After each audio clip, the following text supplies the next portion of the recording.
Hello and welcome to One on One. And I am so glad to have Miss Alyssa, our daughter, as our guest host today. We've been talking about new voices rising up, influential young people who are going to be making a difference in this world. And Alyssa, I know that you are one of those voices that's rising up, strong and courageous for this generation. You come with a great testimony. You come with a great heritage, but you had to fight to get here. And we'll talk more about Alyssa's testimony on future programs, but we're just so blessed that she is part of Dove Song Ministries and going to be reaching a new generation with some new podcasts, something that I don't know what to do or how to do, but you do, and that's what it's all about. You're passing the torch. So we're going to be talking today about what season are we in, and I think God's laid something in your spirit about this season. Yes, definitely. And I am certainly excited for 2025. I think this is going to be a great year. And I know that a lot of us have had some struggles, to get to where we are, or maybe some struggles to get to where we're at. And it's not quite where we think we should be. So that's what we're going to talk about today. What season are you in particular? You could be riding on cloud nine, the best season of your life, or you could be down in the dumps, but it has a purpose, and we're going to discover that today. And we look at some of the most beloved characters in the Bible. David was a shepherd at first before he was king. Gideon was a farmer. And Joseph was just a boy with a dream with absolutely nothing to show for it. So you could be in one of those categories, and we're going to find out how to really make those dreams come true where you're at today. You know what you said, all of us have a dream. All of us have a purpose. When you mention David, when you mention Gideon, when you mention Joseph, we know that Joseph we call the dreamer. But with David, God placed a promise in his heart. And Gideon, an angel came to him on a threshing floor when he was on the run from the Midianites and terror, and told him that he was a mighty man of valor. And you're thinking, God, what season am I in that you're going to come and say, I'm going to give you a promise, you're a mighty man of valor, or I'm going to give you a dream that you're going to save a nation. Wherever you are today, whatever season that you are in, God is saying that this is your now season. There is a purpose for every season. There's a purpose, and believe me, Buddy has taught me this. There is even a purpose for the winter season. For he said, be still. Sometimes you just need to be in the stillness and the quietness so that God can birth something in you. But whatever season that we are in, we see that all of the others, the patriarchs and the matriarchs of the Bible, they have been in the same season. So I think we're going to talk more about Joseph today and the dream that God gave him, how it's very important that when God does instill a dream in that season, to be careful who you share that dream with. Yeah, and that's a great point. So he just started out a dreamer, but that was such an important phase in his life that he didn't even know. And he sort of had to face a little bit of consequences for that because he thought he could trust his brothers because they were family, but he couldn't even trust his family. And we see in Genesis 37, it's a version of Joseph that we all have been, so we can all relate to it. This is the Joseph that we were when we were younger because he's so trusting, he's so innocent, and he's his father's favorite child. His father gave him this coat, and so his brothers got very jealous of him. It says that Jacob loved Joseph more than he did any of his other sons because Joseph was his favorite. So Joseph's brothers hated him and would not be friendly to him. The Lord gave him a beautiful dream that he would be ruler, but he had to learn the hard way not to share that dream with his brothers because when he shared it, they were so jealous that they actually wanted to kill him. Now, I've been in a few fights with my sister, maybe only 2 in my life, but we've never wanted to kill each other. Thank God. They literally wanted to kill him. In verses 26 through 28, we see that they threw him into a pit and were contemplating just leaving him there to die, but instead they sold him for 20 shekels of silver. Like, that was much better, but he was sold into slavery. He was 17 years old. Just imagine being so innocent and not knowing and loving your brothers, and then they betray you like that. But God had a plan through all of this, and it's amazing what God does from this point forward for him. But can you imagine, we've all been through the pit cycle in our lives, that you're there and you're thinking, God, I don't deserve to be here. I don't know why I'm here. It could be a betrayal. It could be an illness. It could be a financial ruin, a divorce. It could be all kinds of things that are going on in our life. And we're in this and we're looking up and we're thinking, God, what do we do now? I don't deserve this. But we see also the beginning of Joseph's character, and this was a character builder, that is he going to get mad at God and shake his fist and say, I don't deserve to be here, and become bitter? Or is he going to keep that dream in his heart and let God nurture that dream? Because when God gives you a dream or a promise, we keep it in our hearts. And it's important to guard our hearts. And it was important for Joseph to guard himself even when he was in the pit.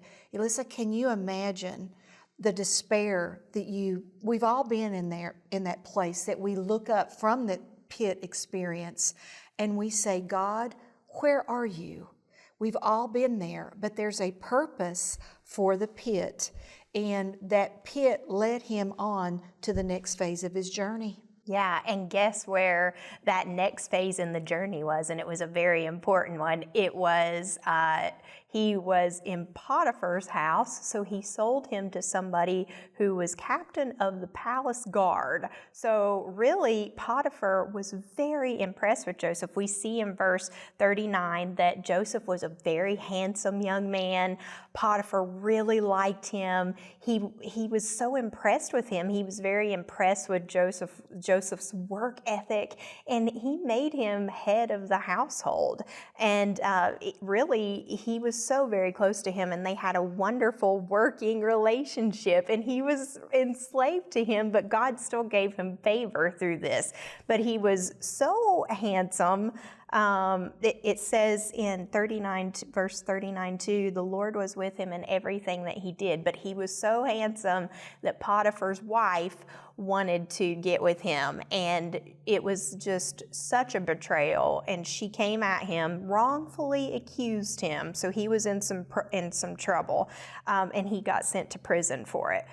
So I mean, there are probably some times in my life too, I should have been taken to prison when I was about Joseph's age, but I didn't, thankfully. I don't want to know about it.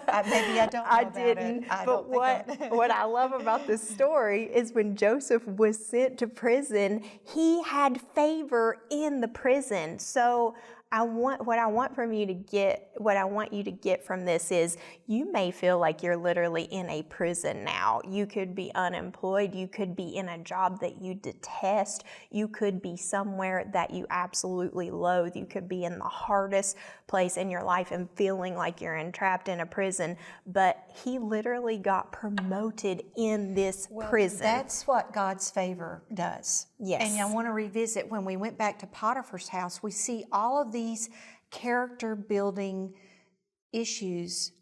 blocks that are going on in Joseph's life.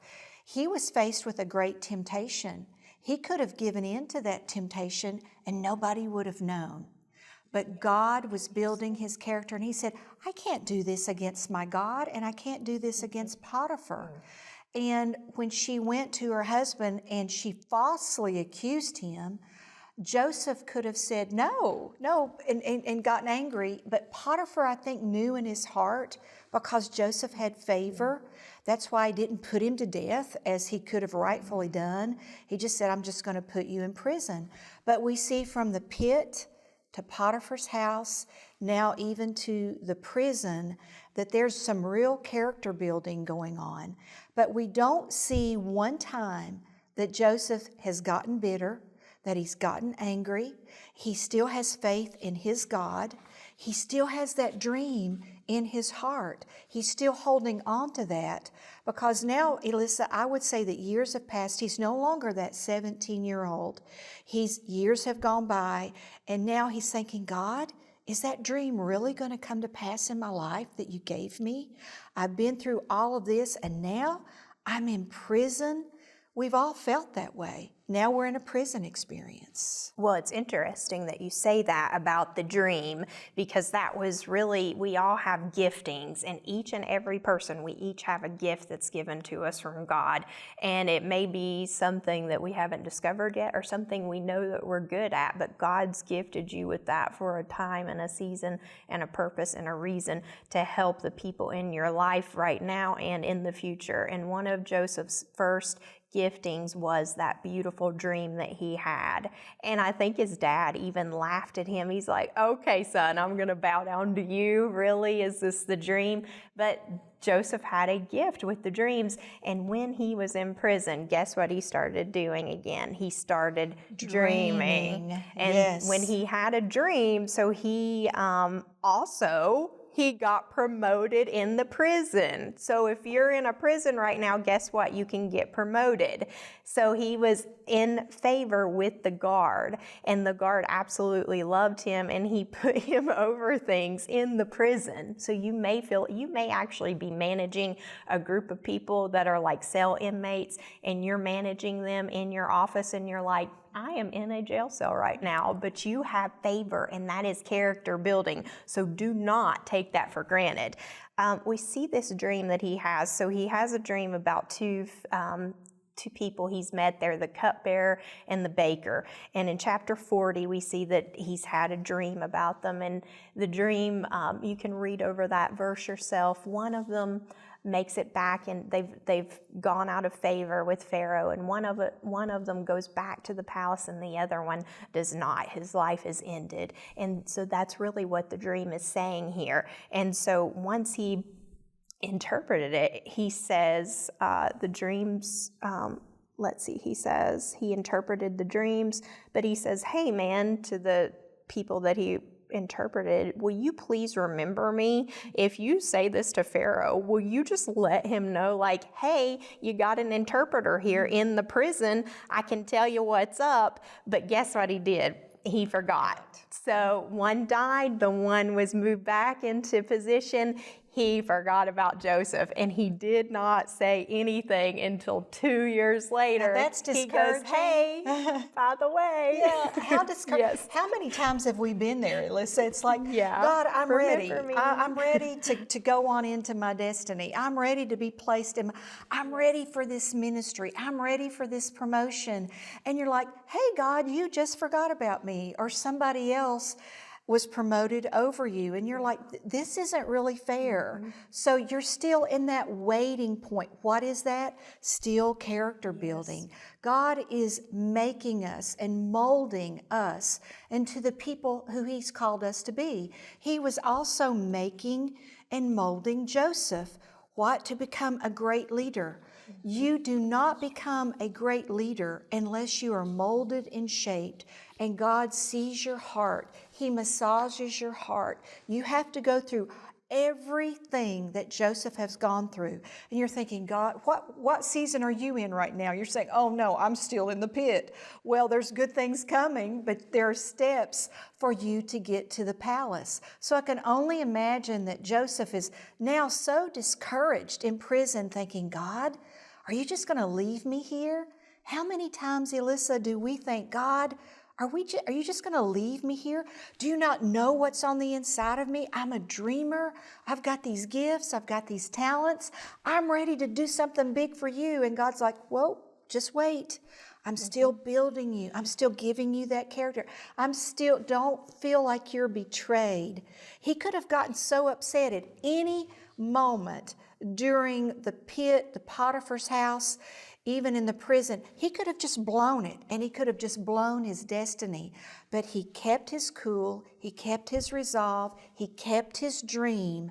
So now it's time for him to be promoted. Yeah, and what really stuck out to me there from what you said, it's all about God's timing, because if he had been promoted to the palace any sooner, the timing would have been totally off, because guess what happens next? Pharaoh does have a dream, and he's in panic mode, and he's calling all of the sorcerers, the fortune tellers, trying to find someone that can interpret this dream. Now, this didn't happen 2 years ago when he asked his friend, hey buddy, remember me? He's now saying, I'm in desperation, and so he goes, hey, I know a guy.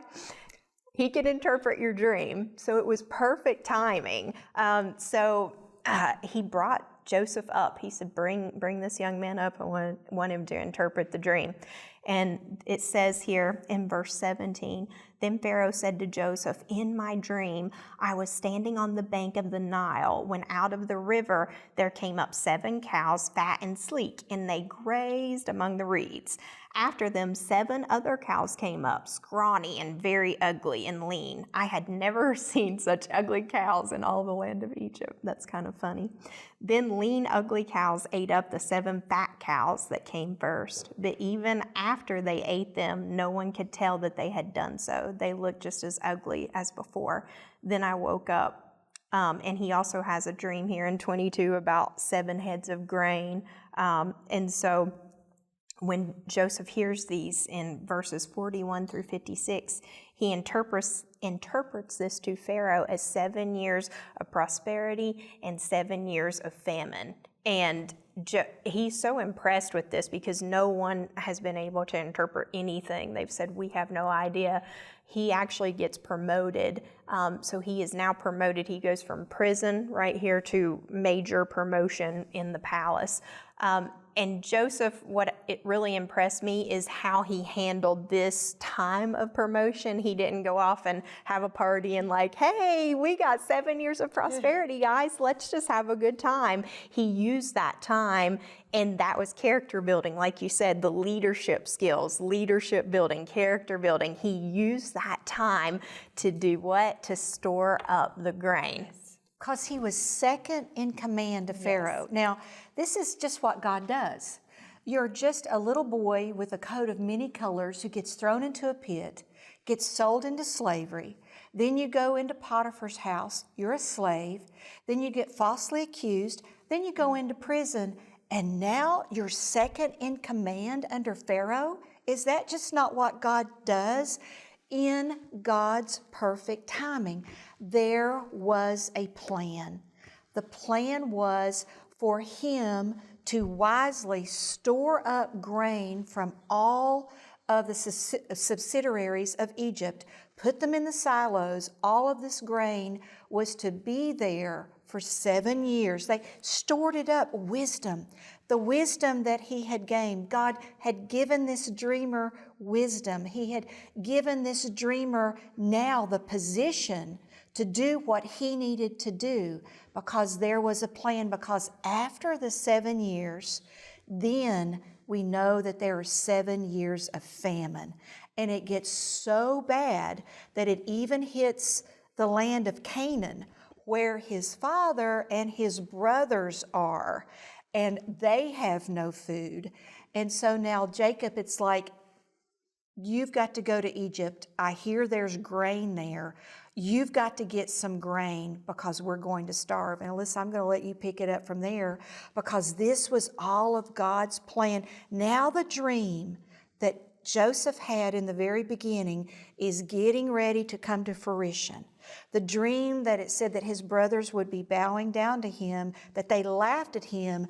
Now they're coming into Egypt not knowing that the one that they sold into slavery was second in command of all of Egypt. Yeah, and in chapter 42 here, it talks about Joseph's family, and I want to talk about Jacob a little bit because Jacob also had I love how it ties in. He had a wonderful calling on his life, and he worked so hard. Those, we remember in the story, the Rachel, 7 years yes. for his beautiful wife, Rachel, and he had to keep waiting. He loved her so much, and God did such a miraculous story with his papa. And then we see now, when we read in chapter 42, it's like Jacob, he's still mourning. He's been thinking that his son is dead all of these years. So he has been mourning, and his heart has been totally hardened. You can really feel that in the Bible verse when you read it. He's almost totally numb and glazed over. And that really was not a place that God wanted him to be, but he had allowed himself to get so hardened by the loss of his son. And I just think when I read that chapter, if only he could see just at that moment where Joseph is, and he's actually wearing that coat now that he gave him, not the fake version, but the real version. So it's funny, we see the sad state that him and his brothers are in, and the famine had touched all of them. And so he sarcastically, I think this is funny, he looks at his sons and he blatantly says, "Why do you just keep looking at each other? Go to Egypt and get some grain." So he's just like, "Go, get out of here. We need some food or we're going to die." And you can only imagine too, and this is a product of sin, the guilt that his brothers had held on to for all of those years. So they're kind of holding on to that guilt, and they're thinking, "Oh man," so they're living with this in all of these years, and they're thinking of that on their journey to actually go see their brother, who they do not know is their brother. But you'll see later on how that guilt sort of unfolds. So the story's not just about the boy with the beautiful coat of many colors, but his whole family. And we'll see here later on how the Lord restores the whole family back together. But that's God. When God comes in to restore, and he restores and more. And I love what you brought out about Jacob. Jacob had a call in his life. He had a promise, because the promised land was for Abraham, Isaac, and Jacob. But he had grown old. He had become bitter. He had become heartbroken. And then the brothers who had perpetrated this evil against Joseph, they had held this all of these years, the sin that was there. But then here they came in to Egypt, and they had to come before the second in command, not knowing that it was Joseph. And they had to bow down and ask for grain. And this is what is so amazing. When the dream comes to fruition, many, many years, he sees them. And what's amazing is that Joseph instantly recognizes them, but they don't recognize Joseph, because Joseph doesn't look the same.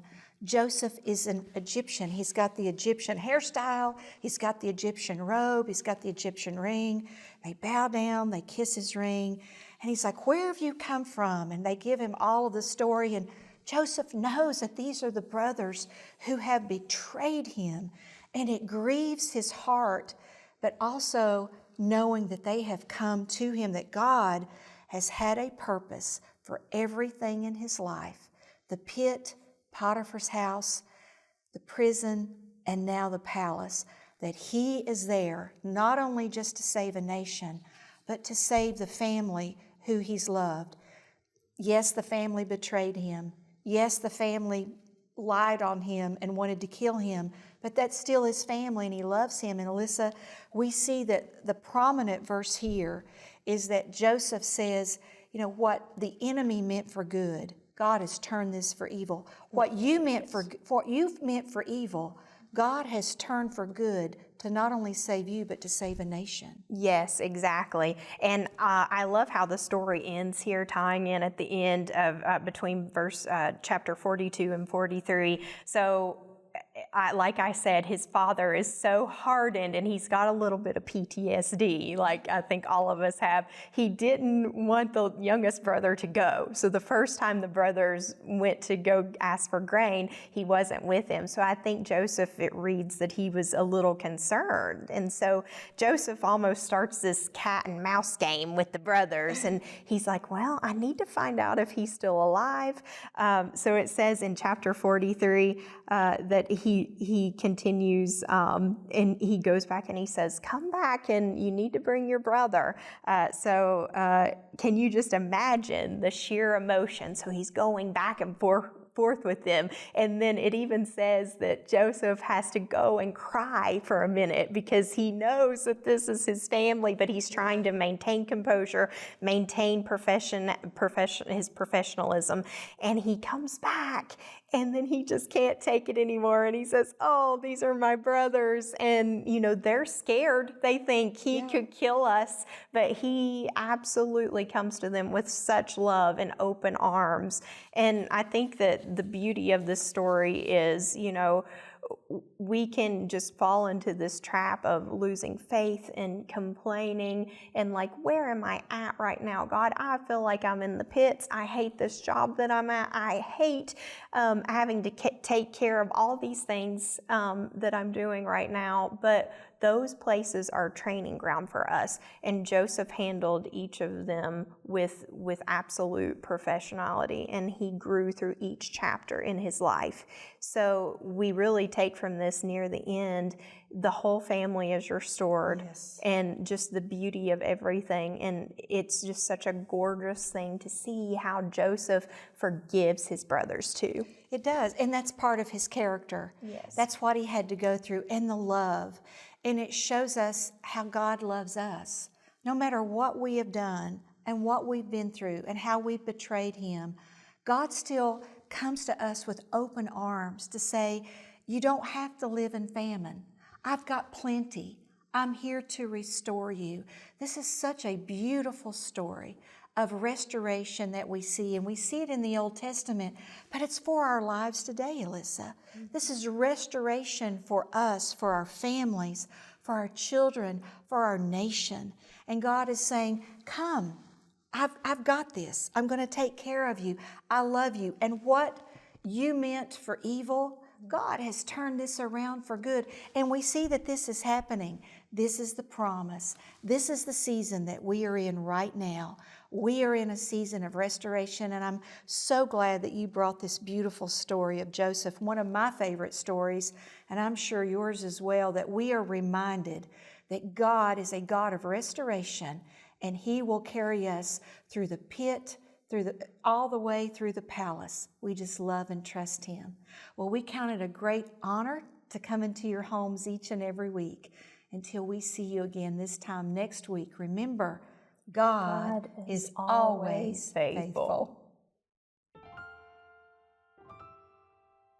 Hey, it's always great to get to come to you and thank you for the many years you've supported this ministry through your prayers, through your financial support, just through loving us through this time. And we just thank you that you open your homes up, that we can bring the good news of the gospel every week.